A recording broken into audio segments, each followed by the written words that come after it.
Bueno, continuamos en Que se escuche. Ahora venimos con una nota, pero antes decimos que vamos a dar a conocer finalmente hoy quién es el ganador o ganadora de Poder Musi, el disco de los músicos. Sí, yo estoy segura. Sí, eso me dijeron en un ratito antes de que termine el programa, lo vamos a conocer. Bueno, como decíamos al comienzo, estuvimos en Centenario, un curso taller con una gran cantidad de docentes y tenemos invitadas también que estuvieron ahí disertando y exponiendo ante los docentes. Claudia Lira, secretaria de Adultos y Formación Profesional. Claudia, ¿cómo te va? Buenas noches. Buenas noches. Y Mabel Mora, docente del IFD 5 de Plotier. Buenas noches. Yo no sé si vos te acordás, Claudia, pero sos la primera nota que se hizo en este programa. Sí, lo estaba el primer programa, la primera nota, la primera entrevistada fuiste vos. Sí, lo recuerdo, eso le estaba comentando a Mabel. En ese momento fueron a mi escuela cuando empezaron con la inquietud los compañeros del centro, planteando cuestiones que estaban sucediendo dentro de nuestra institución, CFP 29, de donde yo trabajo, en Centenario también, y empezamos a reunirnos con otros centros. Una vez que empezamos a reunirnos con otros centros, surge varias inquietudes que se estaban dando dentro de las distintas instituciones. Y bueno, ahí damos el primer paso el año pasado con distintas actividades. Bueno, ¿y de qué se trató el encuentro ahora en Centenario? Y te cuento un poquito, no sé si querías... No, cualquiera de las dos, quien quiera. Bueno, te cuento un poquito cómo empieza esto. Desde ese primer encuentro que tenemos en el CFP 29 con un grupo de directores y compañeros, surgen los primeros preencuentros. En Centenario 2017 hace un encuentro provincial, donde se hace un encuentro importante, con mucha participación de los compañeros, donde plantean las distintas situaciones que se estaban dando en las distintas instituciones. Y surgen estas inquietudes. Claro. La necesidad de la construcción de una currícula para la modalidad, que no tiene, es una modalidad, convengamos que es del área no formal, por eso es modalidad. Y los compañeros, con el pasar de los días y el tiempo y la crisis del país, vemos que la demanda fue cada vez superior con respecto a los estudiantes, fue aumentando la matrícula. Entonces, bueno, entre todas estas situaciones que se van dando dentro de las instituciones, surgen estos pedidos de los compañeros. Formación para la modalidad, porque es una de las modalidades más olvidadas, así digo yo. Bueno, y en ese trabajo comenzamos el año pasado. Este año se creó la Secretaría de Formación Profesional del sindicato y gracias a eso fuimos visitando a cada una de las instituciones de la provincia. Hemos hecho recorridas por toda la provincia, todos los rincones donde están los centros de formación profesional, hemos visitado cada uno de los centros. Y esta demanda está muy, muy vigente, que es la formación, donde necesitamos tener un mismo lenguaje, es decir, de la modalidad. Y por eso estamos trabajando acá con Mabel, la invitamos a que nos acompañe en este trayecto de formación. ¿Y qué temas abordaron, Mabel, el otro día? Y en principio los temas tenían que ver con aquellas cuestiones vinculadas a la singularidad de las prácticas, por eso el título aludía a la resignificación, ¿no?, de las prácticas de la enseñanza. Un poco para poder situarnos, a nosotros nos interesa poder compartir con la comunidad y con los compañeros y las compañeras de los centros de formación profesional, pero también con los trabajadores y trabajadoras de la educación, pudiendo ubicar estas acciones en principio como política sindical, ¿no? Digamos, tener precisión respecto de estas acciones son en clave de pedagogías políticos sindicales, atienden y dan respuesta a una demanda que, tal como lo compartía Claudia recién, surgen del encuentro de las compañeras y los compañeros y se piensan en el inicio de una propuesta que atienda, que dé cuenta de esta demanda respecto de la formación, ¿no? Una formación específica que intenta mirar lo singular de aquello referido al campo de la formación específica y de la formación profesional, Y además, perdón que te interrumpa, pero se me ocurre que varía mucho de acuerdo al lugar de la provincia que esté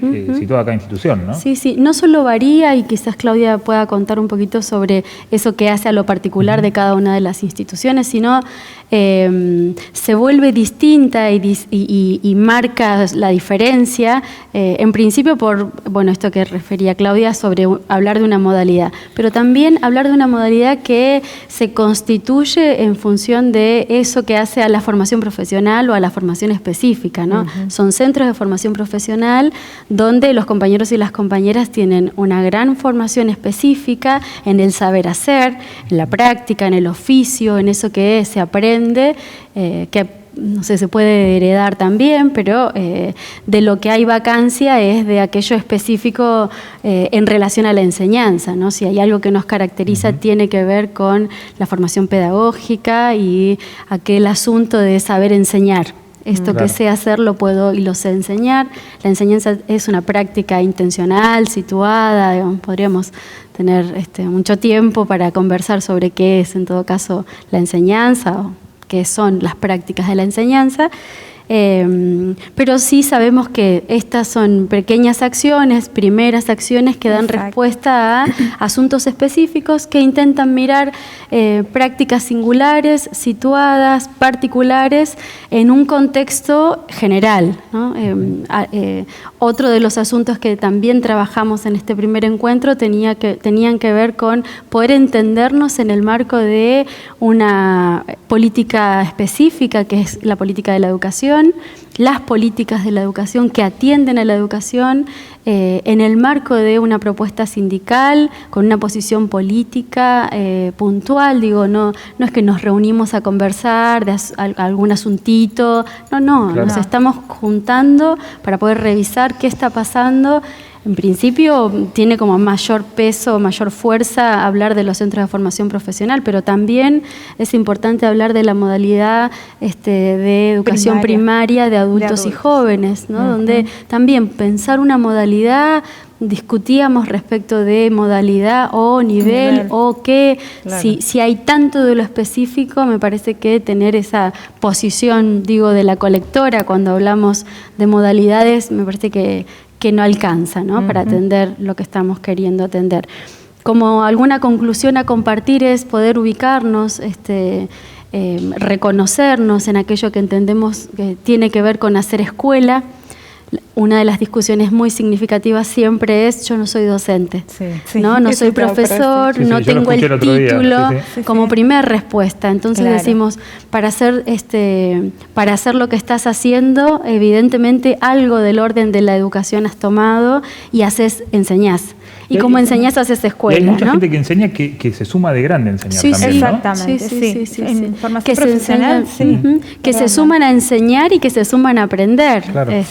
Y una especie de cadena cíclica de aquellos y aquellas que se han formado en los centros de formación profesional y que luego vuelven allí como enseñantes, como aquellos que retransmiten características propias de eso que hace al oficio. A mí me llamó mucho la atención la otra vez que estuvimos en el Chañar, que uno de los chicos que iba a egresar, que lo que quería era entrar a enseñar el año siguiente en la misma institución. Bueno, y decían también, ¿no?, que con la crisis mucha más gente yendo la matrícula. En la mayoría de los centros. Creo que buscando una salida laboral inmediata para muchos y sí, es la realidad que tenemos en los centros, pero digo, también eso hace a que los centros busquen herramientas de otro lado para enriquecerse y brindarle a esa comunidad que requiere de esa formación específica. Ahí también me parece importante mirar que los centros de formación profesional y la modalidad de primaria, adultos y jóvenes, también por eso digo, es escuela, ¿no? Son instituciones educativas que aún mantienen esa característica que hace nos reúnen, nos congregan, nos juntan alrededor de alguien que tiene algo para transmitirnos, que es sistemático, que es regular y que es del orden de lo público. Que si bien la formación profesional no es obligatoria, es del orden de lo público. Entonces, hoy poder pensar en políticas públicas que atiendan a las y los sujetos, que atiendan a esta sociedad y en la que nosotras tengamos asuntos interesantes para abordar, pensar una formación que te permita, hacer de tu vida una vida más digna, creo que, es más que significativo. Alguna vez en una de las notas que hacíamos decían que hay muchos chicos que vienen de fracasar en la escuela, ¿no? en la escuela por media, ejemplo, y terminan en... Podríamos discutir ahí quién fracasa. Claro, ¿no? Sí. Y de hecho hay estudiantes que están en la escuela media y están dentro de los centros de formación profesional. No son cuestiones antagónicas o excluyentes. Sí, además generalmente el horario es algunas veces por semana. Exacto. Y en general, ¿quién define o cómo se define los talleres, los cursos que sean en cada centro de formación profesional? Los centros nacen como CEMOE, CEPAO, que eran los centros para el hogar, los CEPAOs, y los CEMOE eran los centros de mano de obra especializada, donde entonces siguen con esa conducta, digamos, de los CEMOE, son todo lo que se relaciona a la construcción, todo lo que es herrería, y ahora todos son CFP, pero en su momento eran los CEPAO, eran para las amas de casa. Fíjense cómo estábamos, específicamente para mujeres. Claro, eran los que había cocina. Claro. Para mujeres con esa dirección, con esa dirección. Porque hoy también parte de la pregunta es, y entonces yo carpintera puedo estar aquí, y entonces yo soldadora tengo un lugar, y entonces ese docente o ese maestro que está enseñando se pregunta, ¿y tendrá la suficiente fuerza para armar la rosca de, para gasista? Bueno, me parece que también allí, otra vez estos son aspectos que nos atraviesan como sistema educativo, no son preguntarnos por la interculturalidad, por el género, por la inclusión, no es propiedad privada de un nivel o de una modalidad o de un turno, ¿no? Claro. Hace a la educación. Y a la sociedad, ¿no? Como sistema educativo. Claramente, sí. No podríamos pensarnos fuera de una inscripción social. Somos parte de una sociedad y por eso también la responsabilidad respecto de qué sociedad queremos. Si de verdad queremos un mundo mejor, entonces tendremos que empezar a hacer, no solamente pensar, hacer, a diseñar, a llevar adelante prácticas que nos conduzcan para ese territorio, ¿no? Bueno, muchas gracias, chicas, por visitarnos. Gracias. Las vamos a volver a invitar otro día. Gracias a ustedes. Gracias a ustedes. Bueno, y seguimos con que se escuche. Vamos a compartir una nota que hacíamos la semana pasada, una conferencia de prensa en la que se anunciaba la licencia para abortos o para también alumbramientos sin vida hasta 45 días. Eso es lo que se aprobó en el Consejo Provincial de Educación.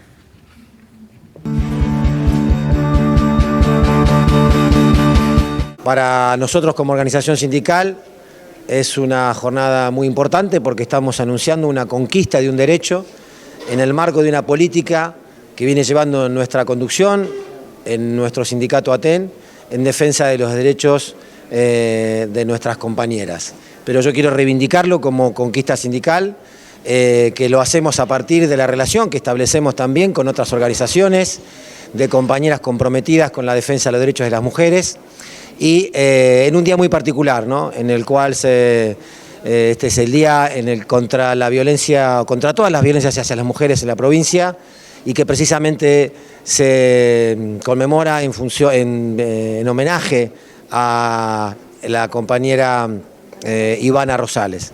Así que por eso en esta jornada la importancia que tiene para nosotros este derecho que hoy se incorpora a los derechos de las compañeras. Desde hacía un tiempo, como resultado de las situaciones que llegan a la vocalía, del trabajo que vamos haciendo con las seccionales, situaciones que llegaban de compañeras que en situaciones de algún tipo de aborto espontáneo o habían, en el caso de alumbramiento sin vida, que es las dos situaciones que contempla la resolución, que no tenían ninguna licencia contemplada en el régimen de licencias y franquicias para poder acceder a la licencia en las situaciones que se originaban.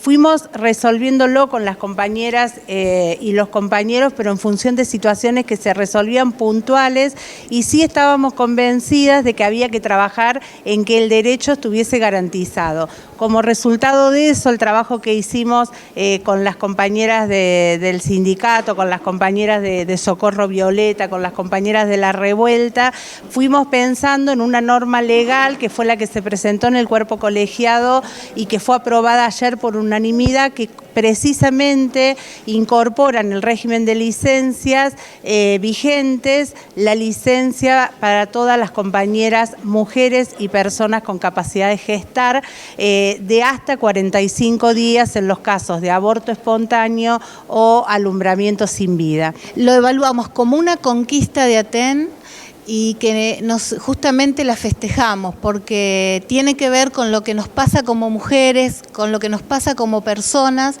cuando tenés un aborto terapéutico, cuando perdés un embarazo o cuando hay un alumbramiento sin vida. Así que de eso se trata, de no tener que estar preocupándonos porque no vamos a cobrar el sueldo, de no tener que estar preocupándonos por trámites administrativos o cuestiones excepcionales, sino que haya un sindicato y un cuerpo colegiado que dé respuesta a una situación muy importante para la vida de muchas compañeras y de muchas personas. Decir que este derecho conquistado se dio a partir de una injusticia que sufrimos en nuestros cuerpos las compañeras mujeres. Es una conquista, es una definición política de Aten, de este espacio de las vocalías, de sostener una política de género firme, de seguir construyendo colectivamente derechos para todos y todas las mujeres.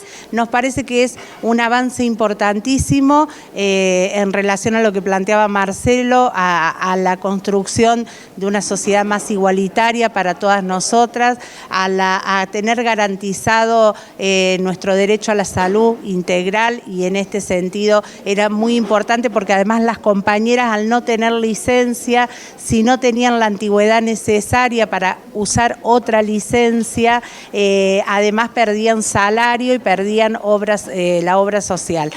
Es decir, que a esta situación que es compleja se le agregaban complejidades muy difíciles de manejar y que no podían depender de un trámite particular, sino que tenía que estar el derecho, y eso es lo que está garantizado desde el día de ayer, aprobado por unanimidad en el cuerpo colegiado.